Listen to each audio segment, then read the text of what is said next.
I found my stuff in garbage bags at the gate. My wife stood there with her office lover. I have upgraded. I can't live with a loser anymore. I burst out laughing, got in my car, and drove away.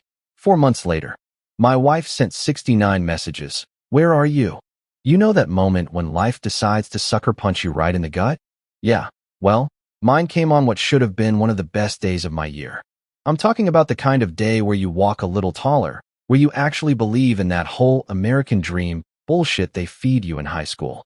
For months of kissing corporate ass, playing nice with suits who couldn't tell a Phillips head from their own rear end, and finally, I'd landed the contract that was going to change everything. The Kellerman Project. A complete commercial renovation worth more than I'd made in the past 2 years combined. We're talking about the kind of money that pays off trucks, puts kids through college, and maybe even gets you that cabin by the lake you've been dreaming about since you were 25 and stupid enough to think 30 was old.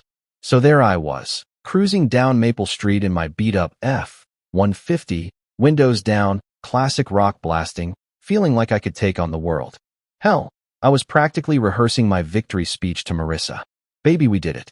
Your husband just became a legitimate businessman. I was even thinking about stopping at that fancy wine shop downtown, the one where a single bottle costs more than most people spend on groceries, because tonight was going to be special.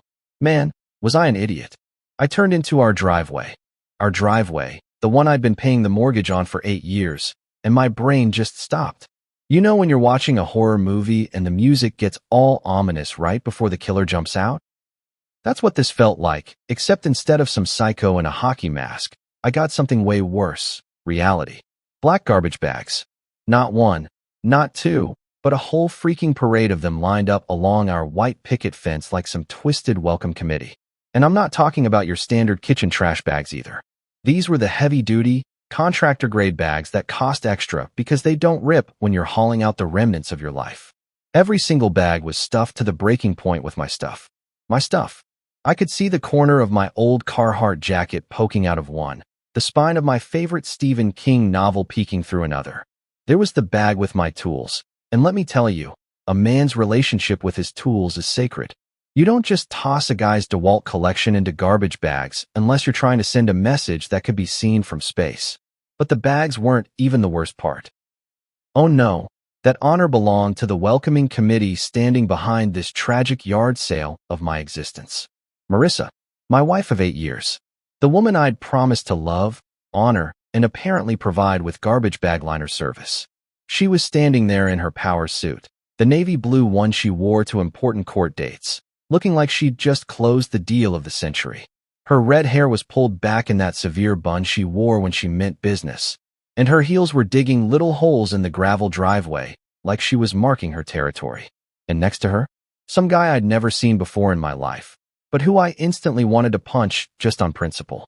Picture every sleazy lawyer from every movie you've ever watched, roll them into one person, and then dress him in a suit that probably cost more than my truck.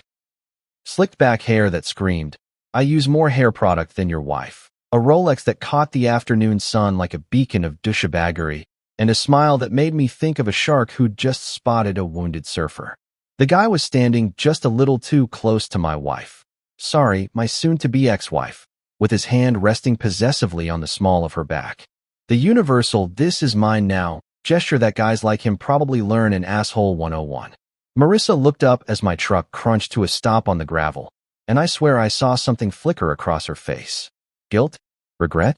Nah, probably just annoyance that I'd shown up before she could finish her little staging area. Then she tilted her head, that same gesture she used to make when she was about to correct someone in court, and hit me with the line that'll probably be carved on my tombstone. I've upgraded. I can't live with a loser anymore. Just like that. 8 years of marriage. 8 years of building a life together. 8 years of me busting my ass to give her everything she wanted, and she summed it all up like I was a smartphone she was trading in for a newer model. The silence that followed was the kind you hear right before a tornado hits. That weird, heavy quiet where even the birds know something bad's about to happen. Mr. Expensive Suit was practically vibrating with smugness, probably expecting me to lose my mind, maybe throw a punch, definitely make a scene that would give them both something to laugh about later. But you know what I did instead? I laughed. Not a bitter, crazy laugh or a fake, trying to save face laugh. A genuine, "this is so ridiculous it's actually funny" laugh that started in my chest and worked its way up until I was damn near doubling over. Both of them just stared at me like I'd started speaking in tongues. Marissa's confident smirk flickered for just a second, and I caught a glimpse of the woman I'd married. The one who used to think my laugh was contagious, who used to curl up next to me on Sunday mornings and say I made her feel safe. But that woman was apparently long gone, buried under designer clothes and corporate ambition and whatever the hell this slick-suited parasite was offering her. So I did the only thing that made sense. I got out of my truck, walked around to the back, and popped the tailgate. The metallic clang echoed in the evening air like a starting bell. Without saying a word, not one damn word, I started loading those garbage bags into my truck bed. My clothes, my books, my tools, pieces of the life I thought we'd built together.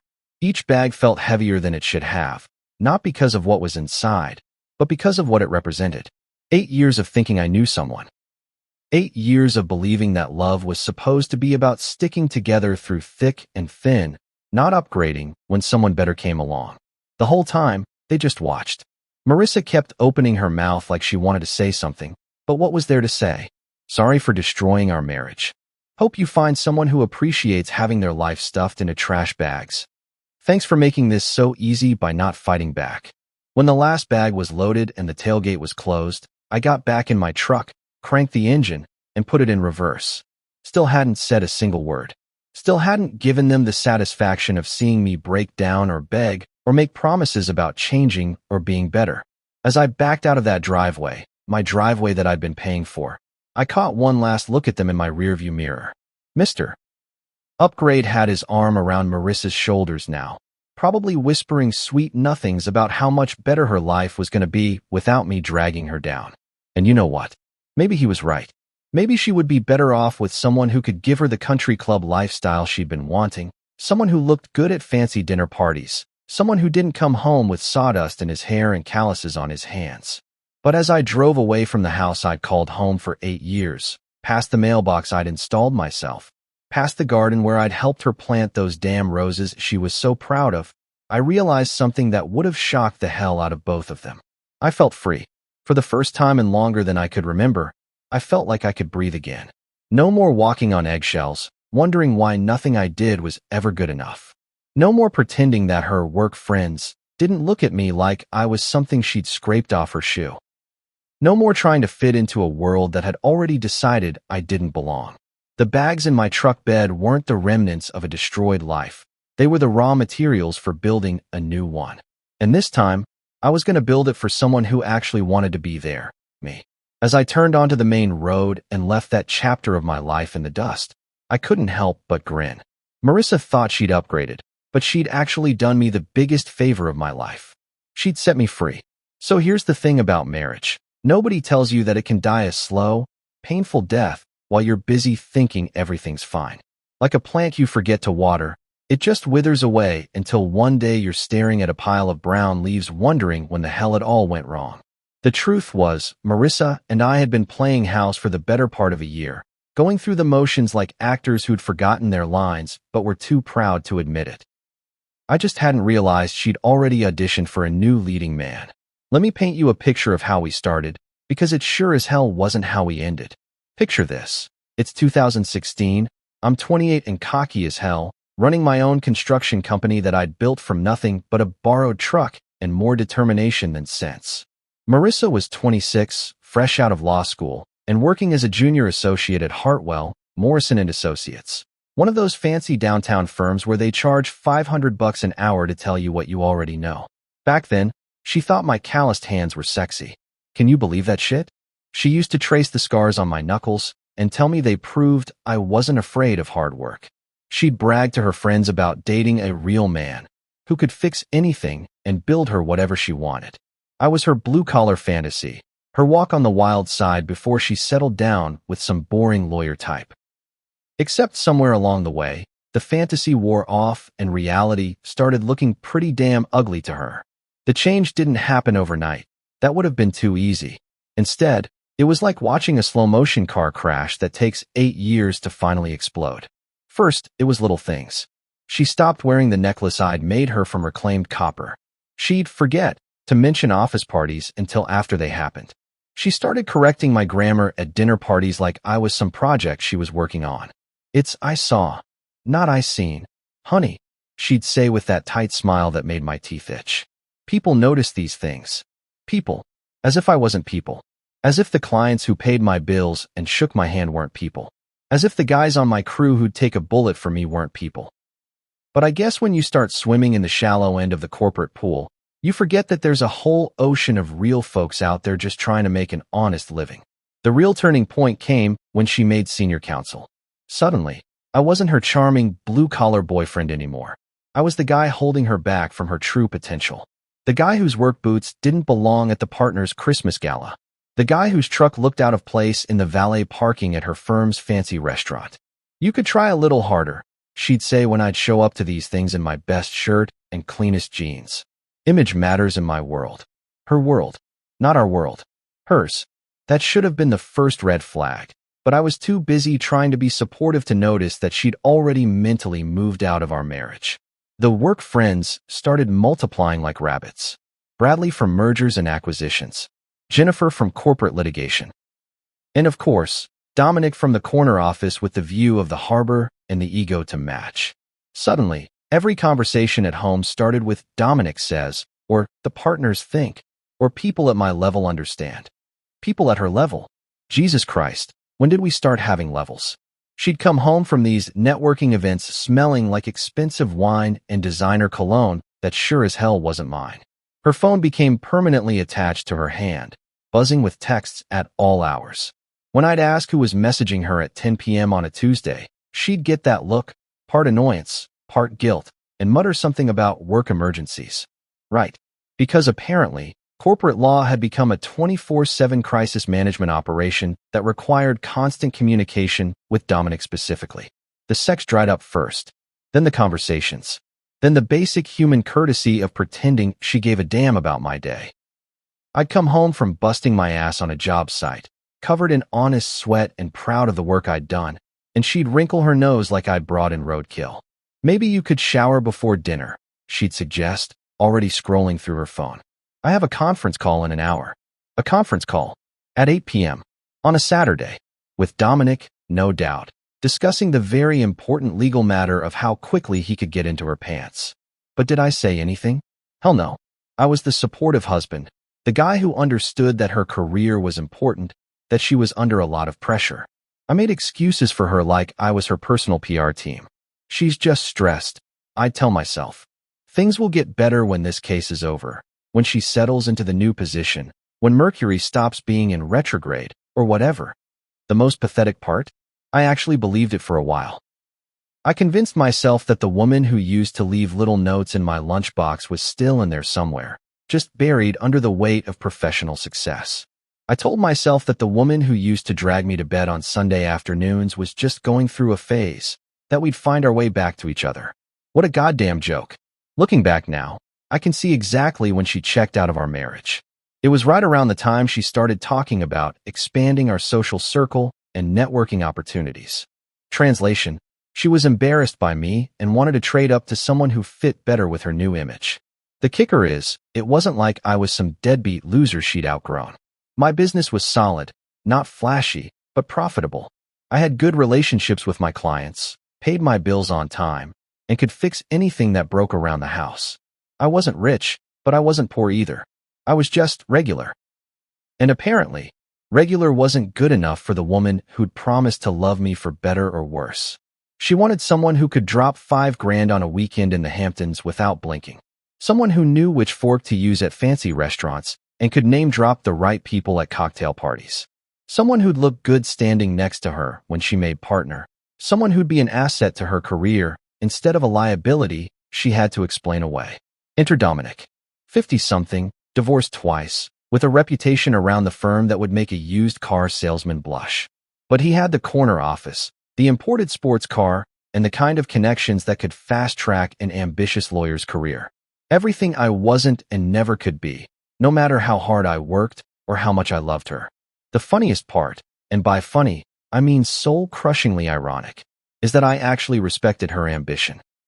I was proud of how smart she was, how hard she worked, how she could argue a case that would make grown men cry. I bragged about her to my friends, supported her through the late nights and weekend work sessions, even when it meant eating dinner alone most nights. But respect, it turns out, doesn't run both ways. While I was busy being proud of her success, she was busy being ashamed of my lack of it. While I was telling people how lucky I was to be married to such an incredible woman, she was probably telling her new friends how she'd settled for someone beneath her station. The writing was on the wall for months, painted in designer lipstick and expensive perfume. I just refused to read it because I'm apparently a special kind of stupid when it comes to matters of the heart. The kind of guy who keeps watering a dead plant because he can't accept that it's never going to grow again. But you know what they say about hindsight? It's 20/20 and twice as painful. Standing there in that driveway, staring at my life packed up like garbage waiting for collection, everything suddenly made perfect sense. The late nights, the mysterious phone calls, the way she'd started flinching when I tried to kiss her goodnight. She hadn't just checked out of our marriage. She'd already moved into someone else's. You ever have one of those moments where everything suddenly clicks into place? Like when you finally figure out why the engine's been making that weird noise for 3 months. Yeah, well, standing in that driveway with my life in garbage bags was my automotive epiphany, except instead of a loose belt, it was a loose wife. All those little signs I'd been ignoring suddenly lit up like a damn Christmas tree. The guarded phone calls where she'd walk into the other room and lower her voice like she was planning a CIA operation. The sudden interest in her appearance before late meetings. Since when does corporate law require Victoria's Secret lingerie? And my personal favorite, the way she stopped inviting me to firm parties because I apparently didn't mesh well with her colleagues. Translation: I made her look bad in front of the people she was trying to impress. Can't have the blue-collar husband cramping your style when you're trying to climb the social ladder, right? But here's the thing about being a trusting idiot. And I was definitely both. You find ways to rationalize everything. When your wife starts working late every Friday night, you tell yourself she's dedicated. When she starts buying new clothes that cost more than your monthly truck payment, you tell yourself she deserves to look good. When she starts smelling like cologne that doesn't come from your medicine cabinet, you tell yourself maybe the cleaning lady switched fabric softeners. I was the king of giving people the benefit of the doubt, especially the woman I'd promised to love through thick, thin, and apparently through her midlife crisis upgrade program. The guy standing next to her in that driveway, Mr. Expensive Suit with the shark smile, wasn't some random dude she'd picked up at a coffee shop. Oh no, that would have been too simple, too honest for someone like Marissa. This was Dominic Castellano, senior partner at Hartwell, Morrison & Associates, and apparently her new life coach in the fine art of trading husbands like used cars. I'd heard his name plenty of times over the past year, always in the context of how brilliant he was, how connected he was, how he really got what it took to succeed in the legal world. What Marissa conveniently failed to mention during all those glowing reviews was that Dominic got a lot more than legal strategy. The guy was a walking, talking midlife crisis with a law degree. 52 years old, divorced twice, and not because he was unlucky in love, but because he apparently treated women like lease agreements with renewal options. Word around town was that Dominic had a type. Ambitious younger lawyers who were impressed by corner offices and expense accounts. He'd wine them, dine them, maybe help their careers along a little, and then move on to the next eager associate when the novelty wore off. But Marissa either didn't know this or didn't care. She was too busy being flattered by the attention of someone important to notice that she was basically number 3 in a very predictable pattern. The signs had been there for months, flashing like neon in a dive bar, but I'd been too busy playing the supportive husband to connect the dots. Like when she started mentoring sessions with Dominic every Thursday night. He's helping me prepare for the partner track, she'd say, checking her makeup in the hallway mirror for the 3rd time. Image and presentation are crucial at this level. Right. Because nothing says professional development like a candlelit dinner at Romano's, the most expensive Italian joint in town. I know because I saw the credit card statement, $300 for 2 people, not including the wine. When I asked her about it, she got all defensive and snippy, like I was some jealous psycho for wondering why her business dinner cost more than most people's rent. It's called networking, Dave, she'd said, using that tone she reserved for explaining obvious things to stupid people. Dominic knows everyone in the city. These relationships matter. Oh, I bet they did. Especially the kind of relationship that required her to buy new lingerie and start waxing parts of her body she hadn't paid attention to in years. But hey, what did I know? I was just the guy who paid for the house she was getting ready to cheat in. The Thursday night mentoring sessions turned into Friday night strategy meetings. Then Saturday afternoon case reviews. Then Sunday brunch discussions about career development. By the time I realized what was happening, Dominic had basically moved into our marriage without me noticing. The worst part? The absolute soul-crushing, ego-destroying worst part? She didn't even try to hide it toward the end. She'd come home from her meetings with that satisfied glow that had nothing to do with legal victories and everything to do with getting what she'd been missing at home. She'd hum in the shower, text him right in front of me, and generally act like a teenager with her first crush. Meanwhile, I'm sitting there like a complete moron, asking about her day and wondering if maybe we should plan a weekend getaway to reconnect. Jesus Christ. I was like a golden retriever trying to fetch affection from someone who'd already adopted a new dog. The final insult came 3 weeks before Garbage Bag Day, at the firm's annual charity gala. Marissa had been going on about this event for months, how important it was, how all the right people would be there. She'd bought a dress that cost more than my truck payment and spent a fortune at the salon getting her hair and makeup done. And then, the night before the gala, she told me I couldn't go. There's been a change in the seating arrangements, she said, not even looking up from her phone. They oversold the tables, and since you're not directly connected to the firm, oversold, like I was some random plus one instead of her husband of 8 years.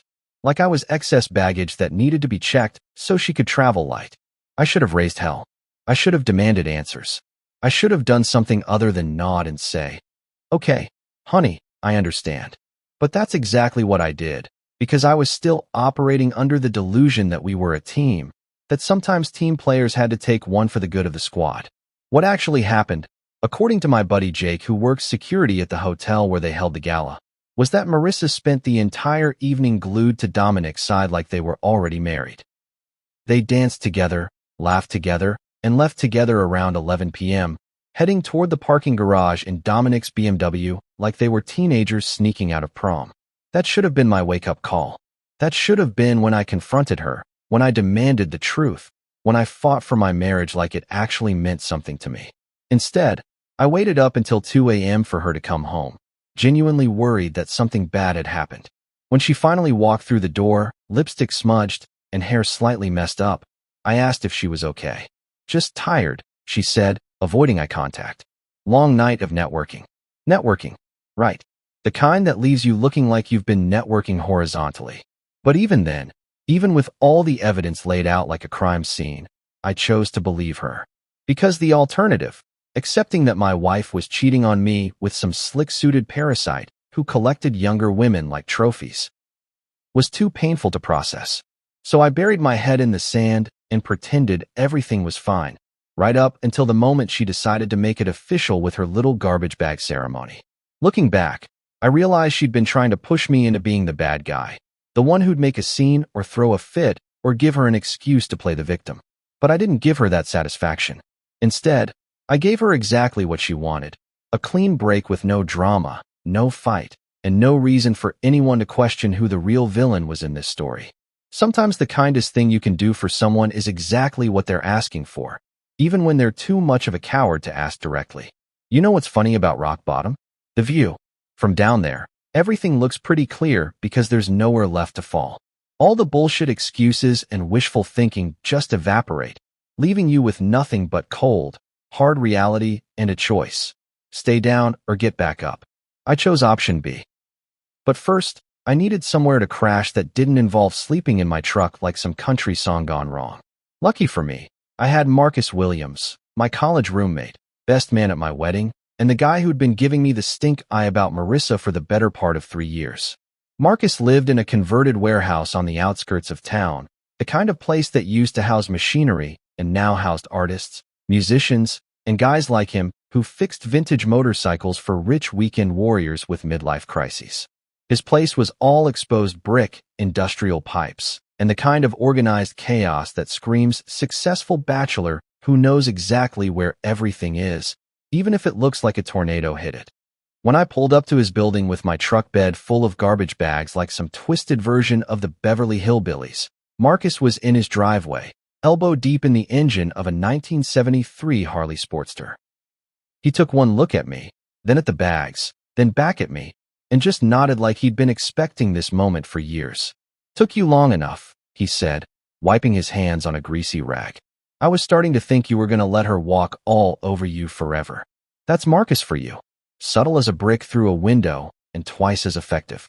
The guy had zero filter when it came to telling people what he thought, which is probably why he'd never gotten married himself. "Too much work," he'd say whenever someone asked. "I like my drama limited to engine problems and the occasional customer who thinks chrome can fix stupid." I killed the engine and just sat there for a minute, feeling the weight of the day settling on my shoulders like a lead blanket. Part of me wanted to explain the whole thing, the garbage bags, the smirking suit, Marissa's little upgrade speech, but Marcus wasn't the kind of guy who needed explanations. He was the kind of guy who dealt in actions and consequences, and right now, the consequences were pretty damn obvious. "You got room for a temporarily displaced construction worker?" I asked, climbing out of the truck.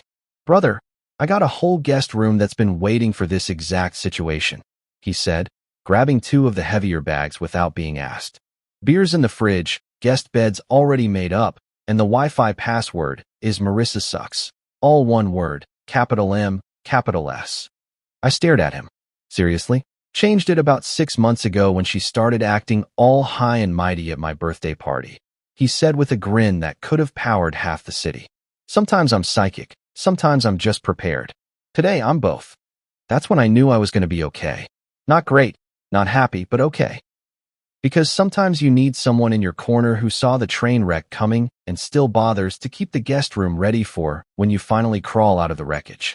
Marcus's place was exactly what I needed. No memories of Marissa, no reminders of the life I'd thought we were building together, no traces of expensive perfume or designer handbags or anything else that might make me second-guess my decision to walk away. Just honest-to-God bachelor simplicity, a comfortable bed, a functioning shower, and a refrigerator stocked with beer and leftover pizza. "House rules are simple," Marcus said, cracking open 2 Coronas and handing me one. "No moping, no drunk dialing, and absolutely no talking about getting her back. This is a recovery zone, not a pity party." "What if I want to talk about keying her car?" I asked, only half joking. "That's what they make punching bags for," he said, pointing to the heavy bag hanging in the corner of his workshop. "Channel that anger into something useful, like figuring out what the hell you're going to do next." What I was going to do next? That was the million-dollar question, wasn't it? For 8 years, my life had been built around being half of a couple. Joint checking accounts, shared goals, plans that involved both of us growing old and arguing about what to watch on Netflix. Now I was flying solo again, and I wasn't sure I remembered how to be just me. But sitting there in Marcus's converted warehouse, drinking beer and listening to him tell stories about the idiots who'd brought him bikes to fix that week, I started to feel something I hadn't felt in months. Peace. No walking on eggshells, no wondering if I'd said the wrong thing, no analyzing every conversation for hidden meanings or passive-aggressive digs about my career choices. Just 2 guys, 2 beers, and the kind of comfortable silence that comes from real friendship. "You know what you need?" Marcus said after we'd finished our second round. "You need to disappear for a while. Go completely off the grid. No social media, no mutual friends, no way for her to keep tabs on what you're doing or where you're going." "What? Like witness protection?" "More like strategic withdrawal," he said. "Think about it. She's expecting you to come crawling back, begging for another chance, maybe making some grand gesture to win her back. That's probably what the last guy did, and the one before that." I raised an eyebrow. "There were others?" "Dave, women like Marissa don't just wake up one day and decide to trade up. This was a pattern, probably going back to high school. She gets bored, finds someone who looks better on paper, and makes the switch. The only difference is, this time she picked someone who's actually worse than what she had." That stung a little, but I could see his point. Marissa had always been the type who needed external validation, who measured her worth by how impressive her life looked from the outside. I'd just been too dumb and too in love to realize that eventually, I'd stop looking impressive enough. "So what's your suggestion, Dr. Phil?" I asked. "Simple. You vanish. Don't post anything on Facebook. Don't hang out at the usual spots. Don't give her any way to know if you're crying into your beer or living your best life. Let her wonder. Let her stew in her own choices for a while. The more I thought about it, the more sense it made. Marissa was used to being the center of attention, the one making all the big decisions, the one controlling the narrative. Taking that away from her, making myself completely unavailable for whatever drama she had planned next, was probably the most effective revenge I could get. Plus, Marcus added with that shit-eating grin of his, while she's busy playing house with Mr. Corner Office, you can focus on building something that's actually worth having. Your business is solid, right? You just landed that big contract. Yeah, the Kellerman project. Should keep me busy for the next 6 months. Easy. Perfect. Throw yourself into work. Make some money. Figure out who you are when you're not trying to be the perfect husband to someone who doesn't appreciate it. That night, lying in Marcus's guest bed and staring at the ceiling, I made a decision that probably saved my sanity and my self-respect. I was going to disappear. Not physically. I wasn't about to run off to another state or change my name or anything dramatic like that. But emotionally, socially, digitally, as far as Marissa was concerned, I was going to become a ghost. No more checking her Facebook page to see if she'd posted pictures with her new man. No more driving past the house to see if his car was in the driveway. No more asking mutual friends how she was doing or if she'd mentioned me. I was cutting the cord completely, and for the first time since those garbage bags appeared at my gate, I felt like I had some control over my own life again. Sometimes the best way to win a game is to stop playing altogether. You know what's weird about starting over? The silence. Not the peaceful kind of silence you get when you're fishing at dawn, but the empty kind that makes you realize how much noise someone else was making in your life. No more passive-aggressive comments about leaving dishes in the sink. No more sighing when I tracked mud through the house. No more suggestions about how I could improve myself or expand my horizons. Just me, my work, and the kind of focus I hadn't had since before I said, I do, to someone who apparently meant I don't all along. The morning after my grand exit from Garbage Bag Manor, I woke up in Marcus's guest room feeling like I'd been hit by a truck, backed over by the same truck, and then had that truck parked on my chest for good measure. But underneath all that emotional roadkill, there was something else, something I hadn't felt in months. For the first time in longer than I could remember, I didn't have to ask anyone's permission to live my life. I didn't have to check with the boss lady about weekend plans or explain why I wanted to take on certain jobs or justify spending my own damn money on tools I needed for work. I was officially captain of my own ship again, even if that ship was currently docked at Marcus's place with all my belongings in trash bags. The first order of business was getting my head back in the game professionally. The Kellerman contract was solid, but it was just the beginning. While Marissa had been busy networking her way into someone else's bed, I'd been building a reputation as the guy who showed up on time, finished jobs properly, and didn't try to nickel and dime his clients to death. Turns out, that reputation was worth more than I'd realized. I started making calls that first Monday morning, sitting at Marcus's kitchen table with a cup of coffee that could strip paint and a list of potential clients I'd been too busy playing supportive husband to pursue. Amazing how much time you have for business development when you're not spending your evenings listening to someone complain about how unfulfilling their life is while simultaneously refusing to do anything about it. First call was to Jim Brennan, a commercial developer who'd been sniffing around my services for months. I'd put him off because Marissa had been making noise about us needing to spend more quality time together. Quality time that she'd apparently been spending thinking about how to upgrade her husband while I was trying to be considerate of her feelings. Dave, hell, I was starting to think you'd gone out of business, Jim said when I reached him. I've got 3 projects lined up that need someone who actually knows what they're doing.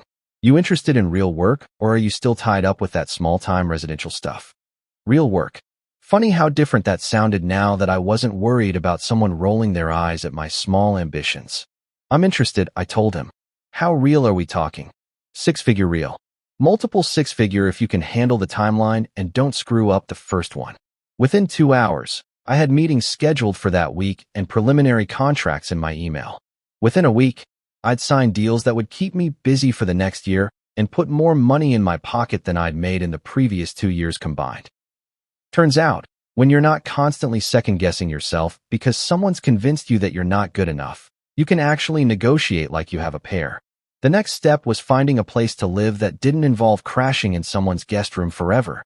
Marcus was great, but I needed space to rebuild my life properly, and that meant having my own place where I could spread out, think clearly, and maybe walk around in my underwear without traumatizing my host. I found it 3 weeks later, a small apartment above Thompson's Auto Supply on the industrial side of town. Nothing fancy, just 800 square feet of privacy with enough room for a kitchen table that doubled as a desk, a bedroom that fit a bed and a dresser, and a living room where I could actually watch whatever I wanted on TV without someone making suggestions about more intellectually stimulating content. The rent was cheap because the neighborhood wasn't exactly what you'd call upscale, but the location was perfect. 5 minutes from my storage unit where I kept my tools and equipment, 10 minutes from most of my job sites, and far enough from the fancy part of town that I didn't have to worry about running into Marissa and her new sugar daddy at the grocery store. But the real beauty of the place was what it represented: complete independence. No shared anything. No compromises. No joint decisions about furniture or paint colors or whether we needed a decorative throw pillow that cost more than my work boots. I furnished it with stuff from thrift stores and garage sales, a kitchen table that had seen better days but was solid enough to hold blueprints, a couch that was comfortable even if it didn't match anything else, and a bed that was big enough for me and nobody else. Simple, functional, honest furniture that didn't pretend to be something it wasn't. Kind of like me, come to think of it. The work became my therapy. There's something about building things, creating something useful with your hands, that puts everything else in perspective. When you're focused on making sure a wall is plumb or a joint is tight, you don't have time to obsess over why your wife decided you weren't good enough anymore. You just focus on the task at hand and take satisfaction in doing it right. The Kellerman project was a complete renovation of a small office building downtown, gutting the interior and rebuilding it to accommodate a growing tech startup. The kind of work that required precision, creativity, and the ability to solve problems on the fly when you discovered that the original building plans bore no resemblance to what was actually behind the walls. In other words, exactly the kind of challenge I lived for.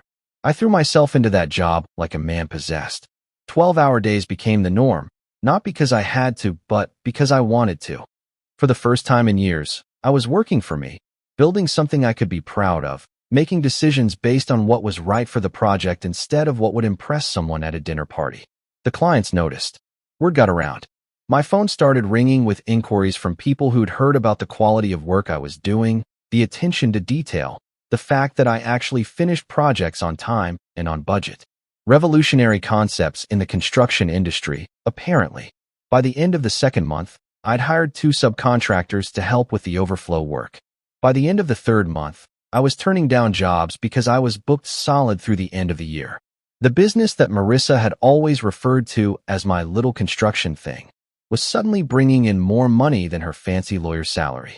The irony was delicious. But the best part wasn't the money or the success or even the vindication of knowing that I'd been right about my potential all along. The best part was the silence. Not the empty silence of loss, but the full silence of contentment. Coming home to my small apartment after a day of honest work, cracking open a beer, and sitting in my mismatched living room without having to justify my existence to anyone. No one to tell me I was too tired, too dirty, too simple, or too satisfied with small ambitions. Just me, my work, and the growing realization that maybe being upgraded was the best thing that had ever happened to me. Sometimes the trash takes itself out, and all you have to do is not chase after the garbage truck. Here's the thing about small towns masquerading as cities. Everybody knows everybody's business, whether you want them to or not. And when you make a dramatic exit from your marriage like I did, people talk. They whisper at coffee shops, they gossip at barbecues, and they sure as hell love to play telephone with the juicy details of other people's relationship disasters. The funny part? I was completely off the radar by choice, living my quiet little life above the auto supply store, working my ass off, and minding my own damn business. But information has a way of finding you, like rain through a leaky roof. It seeps in through the cracks whether you want it to or not. My first taste of gossip from the old life came about 6 weeks after my grand exodus, courtesy of Mike Patterson, one of my regular suppliers. Mike ran Patterson's Hardware and had been selling me nails, screws, and sage advice for the better part of 5 years. The guy knew everyone in the construction business and most of their personal drama too. Heard your ex-wife's been making the rounds at all the fancy places in town, he said, loading 2x4s into my truck. Romano's, that new steakhouse on 5th Street, even that pretentious wine bar where they charged $20 for a glass of grape juice. I kept stacking lumber like I hadn't heard him, but Mike wasn't the type to take a hint when there was gossip to be shared. Apparently, she's been playing dress-up with that lawyer fellow, acting like she's the queen of the social scene, he continued. My wife saw them at the country club last weekend, and she said your ex was wearing enough jewelry to fund a small country. That got my attention. Marissa had never been much for flashy jewelry when we were married. Said it was tacky, unprofessional. But I guess when you're trying to impress a guy who collects younger women like trophies, a little bling goes a long way. Good for her, I said, which wasn't entirely true but seemed like the right thing to say. Hope she's happy. That's big of you, Dave, Mike said, then lowered his voice like he was about to share state secrets. Between you and me, though, I don't think it's gonna last. My brother-in-law works security at her law firm, and he says this Dominic character has a reputation. A reputation. Now there was a polite way of saying the guy was a serial cheater with commitment issues and a wandering eye. But hey, Marissa was a smart woman. Surely she'd done her homework before deciding to upgrade, right? Right. And I was the Easter Bunny. The stories kept trickling in over the next few weeks, little nuggets of information that painted a picture of Marissa's new life. She'd been spotted at the theater, at gallery openings, at charity events where the champagne cost more per bottle than most people made in a day. Always with Dominic, always dressed to the nines, always playing the part of the successful lawyer's arm candy. It was like watching someone perform in a play they'd been rehearsing for years. The role of the sophisticated woman who belonged in high society, who deserved better than a blue-collar husband who came home with dirt under his fingernails and calluses on his hands. Tommy Rodriguez, who ran the deli where I grabbed lunch most days, had his own intel to share. His cousin worked catering for the fancy events around town, and apparently, Marissa had become a regular fixture at the kind of parties where people stood around discussing wine pairings and vacation homes in the Hamptons. She's got a new look, Tommy told me, making my usual roast beef sandwich. All designer clothes and professional highlights. My cousin says she acts like she's been rich her whole life, you know? Like she forgot she used to shop at Target and clip coupons like the rest of us. That stung a little, not gonna lie. Not because I missed her, but because it confirmed what I'd suspected all along. That she'd been ashamed of our life together, embarrassed by the simple, honest existence we'd built. To hear that she was now pretending that version of herself had never existed was like getting slapped by a ghost. But the most interesting piece of gossip came from an unexpected source, Janet Morrison, whose husband worked at the same law firm as Marissa. Janet and I had met a few times at firm parties back when I was still invited to such things, and she'd always seemed like one of the few genuine people in that whole pretentious crowd. I ran into her at the grocery store on a Thursday evening, both of us clearly in the grab something quick for dinner mode that marked the end of a long workday. Dave, she said, looking genuinely happy to see me. How are you doing? I heard about, well, everything. I'm good, I said, and meant it. Really good, actually. How are things with you? Oh, you know, same old corporate drama, she said, then looked around like she was checking for spies. Listen, I probably shouldn't say anything, but I thought you should know. Your ex-wife's situation isn't as perfect as she's been making it seem. Now that was interesting. I grabbed a frozen pizza and tried to look casual while she dropped some truth bombs in the frozen food aisle. Dominic's been. Well, let's just say he's been taking a lot of long lunches with the new associate, Jennifer Walsh. And when I say long lunches, I mean they're usually gone for 3 hours and come back looking like they've been discussing more than legal briefs. Jennifer Walsh. I remembered that name from Marissa's endless stories about her brilliant colleagues. Young, ambitious, fresh out of Harvard Law School, and apparently Dominic's next project in his ongoing series of workplace mentoring relationships. Marissa doesn't know? I asked, trying to keep my voice neutral. Oh, she knows, Janet said with a look that could have curdled milk. She's just pretending she doesn't. You know how it is in that office. Image is everything. and admitting that your new boyfriend is already shopping for your replacement doesn't exactly scream successful power couple. The picture that emerged from all these little conversations was both hilarious and pathetic. Marissa had gotten exactly what she thought she wanted. The fancy lifestyle, the expensive dinners, the arm candy who looked good at charity galas. But she'd also gotten something she hadn't bargained for, a front row seat to watching history repeat itself. Because here's the thing about guys like Dominic. They don't change their patterns just because they find someone new. They're like sharks, constantly moving, constantly hunting, always looking for the next meal. And Marissa, for all her intelligence and legal training, had apparently missed that crucial detail in her rush to upgrade. The best part? She couldn't exactly complain to anyone about it. After all, she was the one who'd thrown away a loyal husband for a chance at the high life. She was the one who'd made the trade, convinced she was getting the better deal. Now she was stuck pretending everything was perfect while watching her new man do exactly what he'd done to his previous wives. As Marcus would say, karma's a bitch, but sometimes she's also a comedian. I kept all this information to myself, filed it away like evidence in a case I wasn't planning to prosecute. It wasn't that I wanted to see Marissa fail. Despite everything, I didn't wish her actual harm. But there was a certain satisfaction in knowing that the grass on the other side of the fence was looking a little brown around the edges. Sometimes the best revenge is just living well and letting other people dig their own graves. And sometimes, if you're really lucky, you get to hear about the digging from reliable sources who shop at the same grocery store. Exactly 4 months after I loaded my life into garbage bags and drove away from the worst decision Marissa ever made, my phone decided to have a seizure. I was standing on a ladder at the Henderson job site, installing crown molding in what was going to be the fanciest conference room this side of Manhattan, when my phone started buzzing like an angry hornet trapped in my back pocket. First buzz, I ignored it. Second buzz, I figured it was probably Jim calling about the delivery schedule. Third buzz had me climbing down to check if there was some kind of emergency. The number on the screen made me do a double take. Marissa, the woman who'd made it crystal clear that I was no longer worthy of her upgraded lifestyle, was apparently trying to reach me. After 4 months of radio silence, she'd suddenly remembered my phone number. I stared at the screen for a few seconds, then hit decline. Whatever crisis had prompted her to contact me could wait until I finished installing this molding properly. Some things are more important than drama, and getting paid is definitely one of them.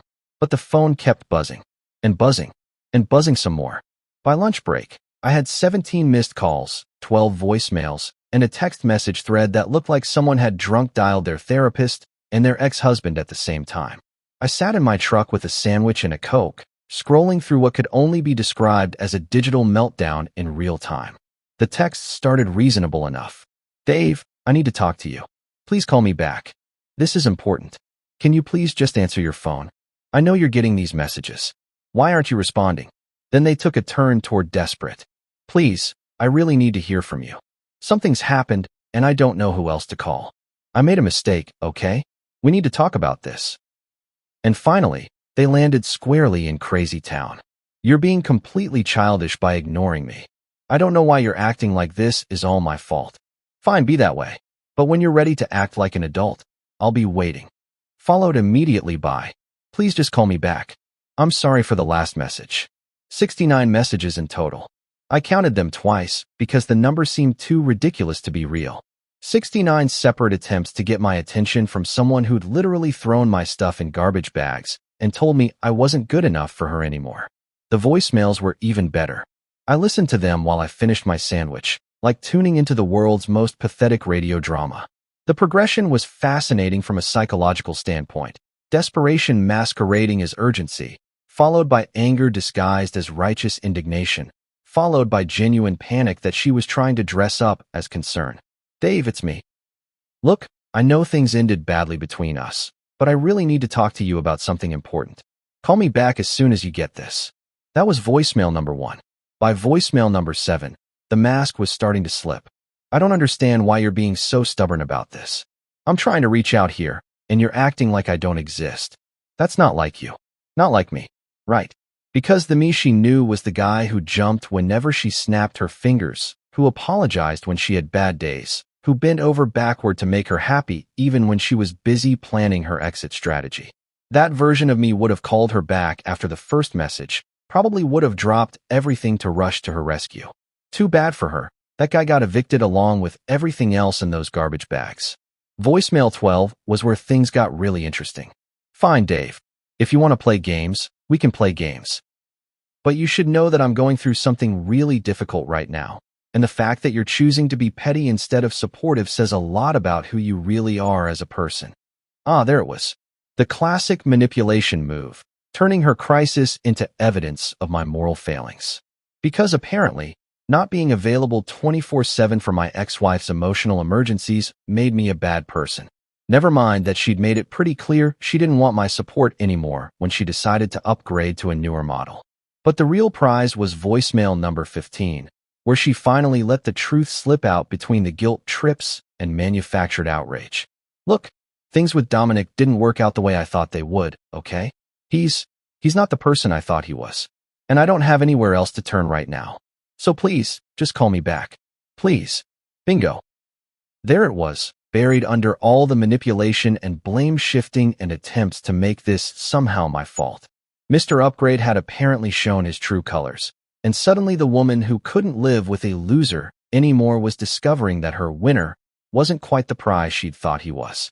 I finished my sandwich and scrolled back through the text messages, looking for clues about what exactly had gone wrong in paradise. The answer came in message number 43, sandwiched between two attempts to guilt me into responding. I saw him with Jennifer Walsh at Romano's last night. They looked close, really close.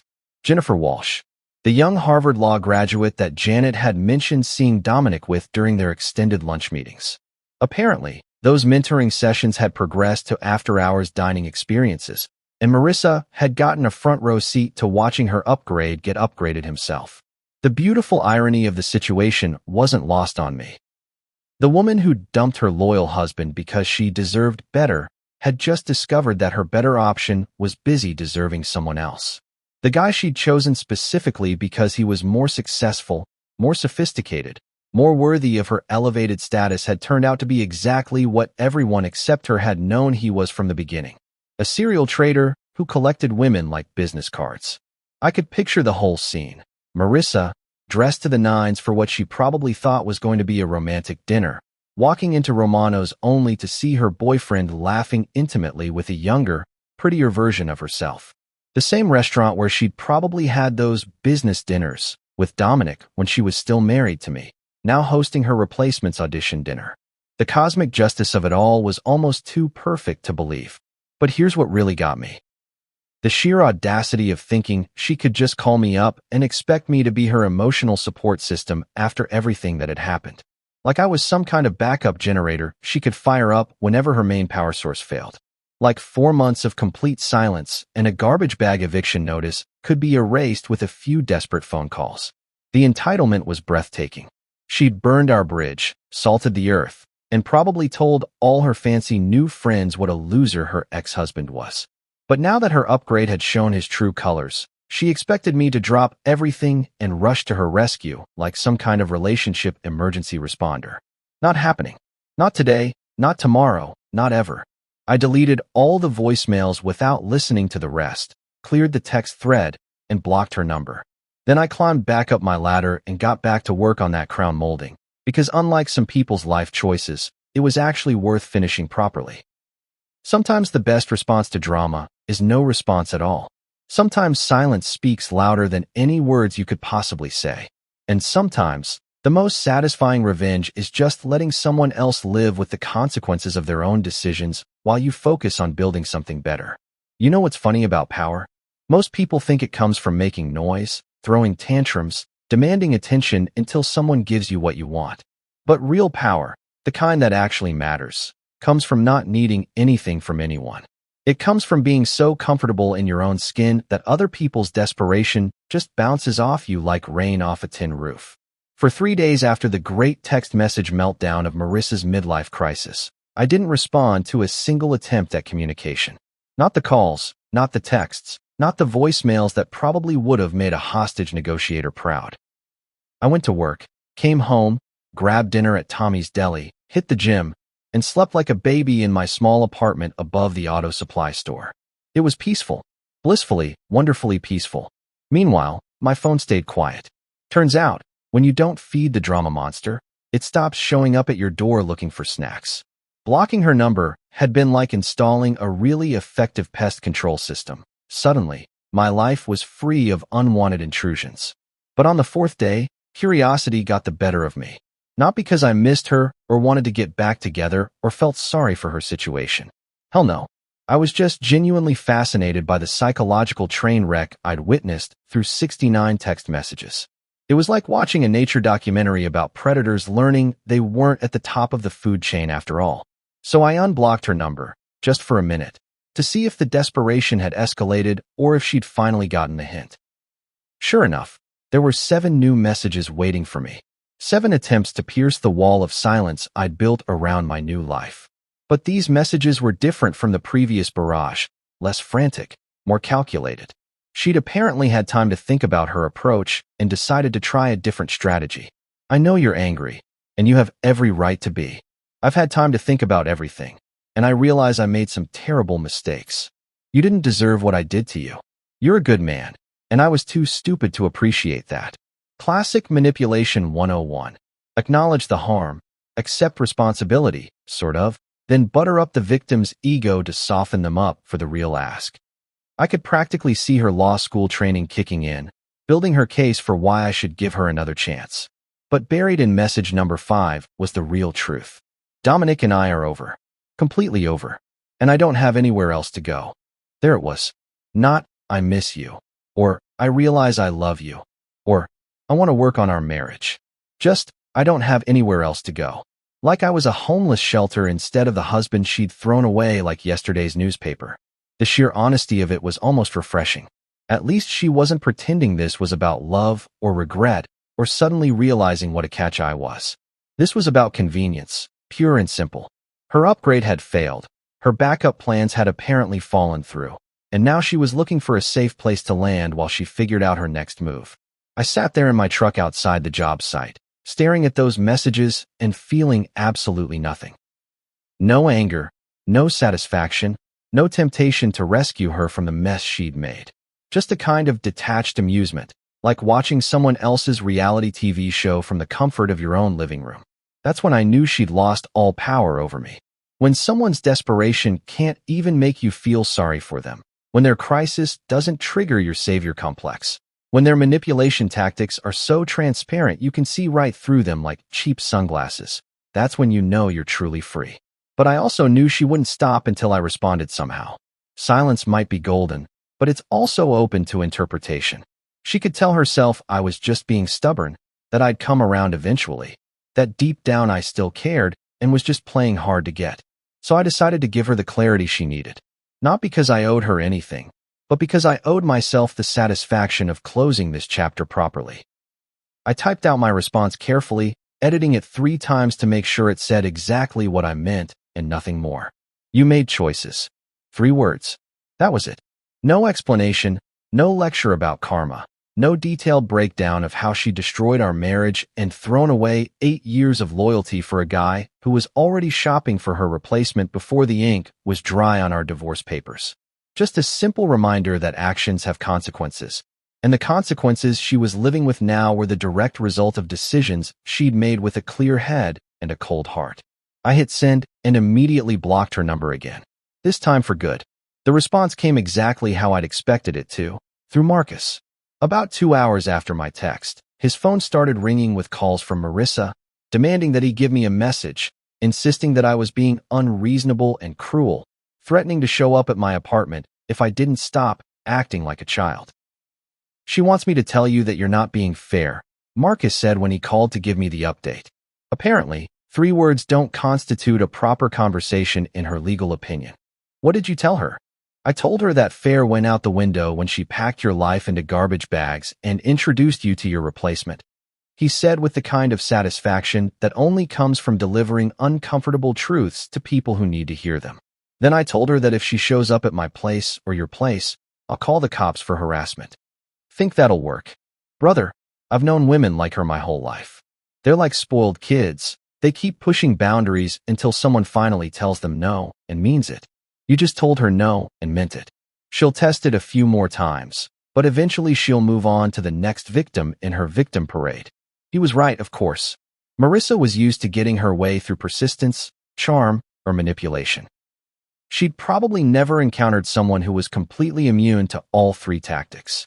The idea that I genuinely didn't care about her problems, didn't feel sorry for her situation, and wasn't interested in being her emotional safety net was probably harder for her to process than Dominic's betrayal. But that was her problem to solve, not mine. Over the next week, she tried a few more angles. Messages through mutual friends, which I ignored, attempts to reach me through my business phone, which I redirected to voicemail, and even showing up at Patterson's Hardware looking for information about my whereabouts, which Mike handled by telling her he hadn't seen me in months. Each failed attempt just reinforced what I already knew. I'd made the right choice by walking away and staying away. The woman who'd convinced herself she deserved better than me was now discovering that better was a relative term, and relative to what she had now, what she'd thrown away was looking pretty damn good. But here's the thing about throwing something away. Once it's gone, it's gone. You don't get to fish it out of the garbage when you realize you made a mistake. You don't get to undo choices just because they didn't work out the way you planned. You made choices, Marissa. Now live with them. The power was mine now, and I planned to use it wisely, by building a life so good that her drama couldn't even touch it. 2 days after my 3-word masterpiece, she decided to take the direct approach. Because apparently, when subtlety fails and manipulation doesn't work, the next logical step in the Marissa playbook is to show up uninvited and force a conversation that nobody else wants to have. I was in my workshop, a converted garage space I'd rented behind Marcus's building, putting the finishing touches on custom cabinets for the Henderson project. It was around 7 p.m., that perfect time of day when the light coming through the windows turns everything golden and you can actually hear yourself think over the noise of traffic and city life. I had my headphones on, classic rock cranked up loud enough to drown out the world, completely focused on getting the grain match perfect on the cabinet doors. There's something zen about working with wood, especially when you're hand sanding the final finish.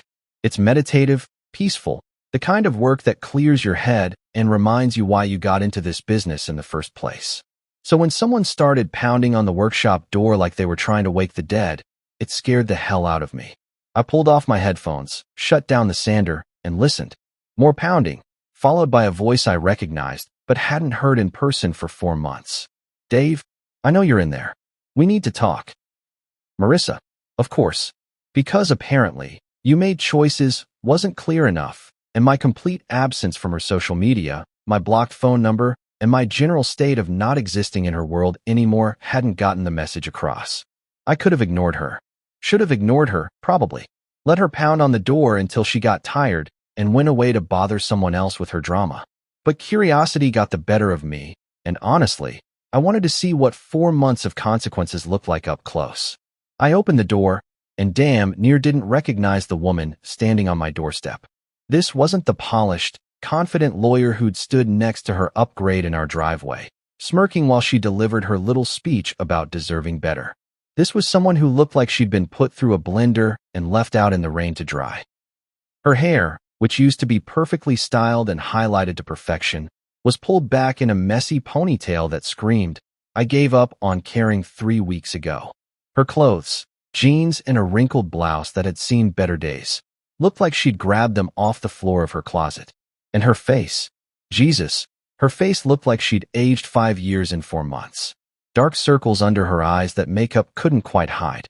Cheekbones that were a little too sharp, like she'd lost weight and not in a good way. And that look, that desperate, hollow look that people get when they've been running on empty for so long they've forgotten what full feels like. "Hi, Dave," she said, and even her voice was different. Smaller, quieter, like someone had turned down her volume and confidence settings. "Marissa," I said, leaning against the doorframe but not inviting her in. "What do you want?" She flinched a little at the coldness in my voice, but pressed on. I need to talk to you. About us. About everything that happened. Everything that happened." I couldn't help but laugh. "You mean when you packed my life into garbage bags and told me you'd upgraded? That everything?" "Don't," she said, and for a second I saw a flash of the old Marissa, the one who hated being reminded of her own actions. "You don't understand what I've been going through." "You're right," I said. I don't understand. And frankly, I don't want to understand. You made your choice pretty clear. That's when the tears started. Not the elegant, movie star tears that rolled down your cheek like dewdrops. These were the ugly, desperate tears of someone who'd bet everything on red and watched the ball land on black. I lost everything, Dave, she said, her voice cracking like thin ice. Dominic was God. He was nothing like I thought he was. He used me, played me, made me think I was special while he was already moving on to someone else. Shocking, I said, and I meant it. Who could have possibly predicted that a guy who'd been divorced twice for cheating would turn out to be a cheater? Absolutely shocking.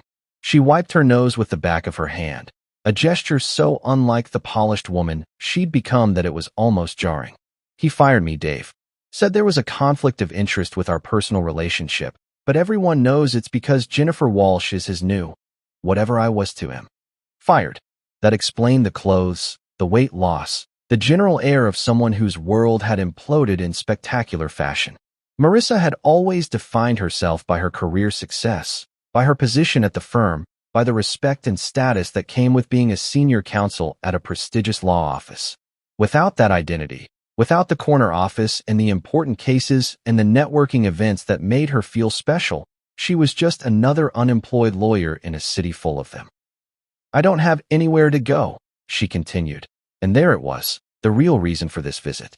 I can't afford the house payments without my salary, and Dominic made sure I'm blacklisted at every decent firm in the city. I'm living in a studio apartment above a nail salon, Dave. A nail salon. The horror in her voice at that last part would have been funny if it wasn't so pathetic.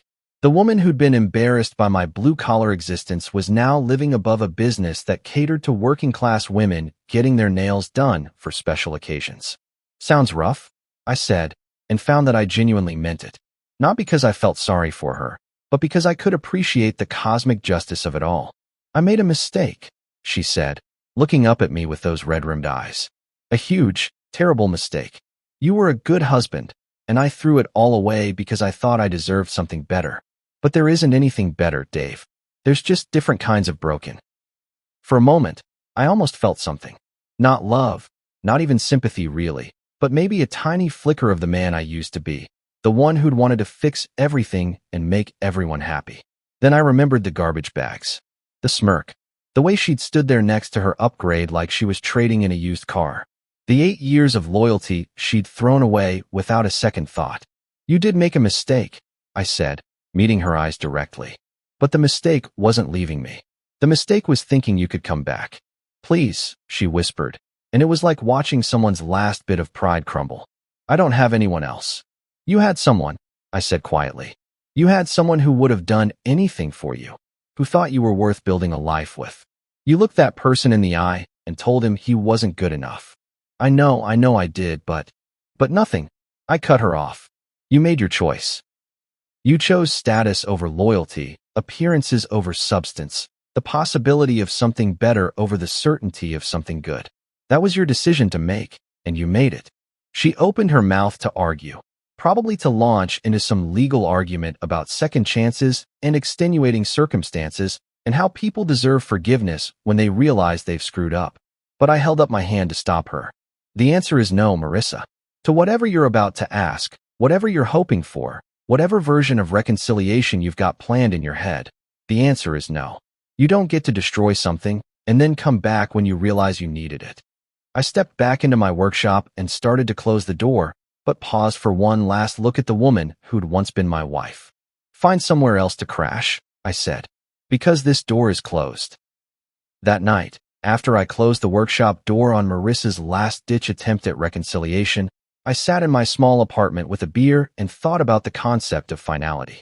There's something both terrifying and liberating about reaching the end of something that used to define your entire existence. Like watching the credits roll on a movie you thought was going to have a different ending. She didn't come back the next day, or the day after that. No more desperate phone calls, no more messages through mutual friends, no more showing up uninvited to places where I might be found. It was like she'd finally understood that some bridges, once burned, can't be rebuilt with apologies and desperation.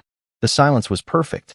For the first time in 8 years, I woke up every morning knowing exactly what my day was going to look like, because I was the only one making decisions about it.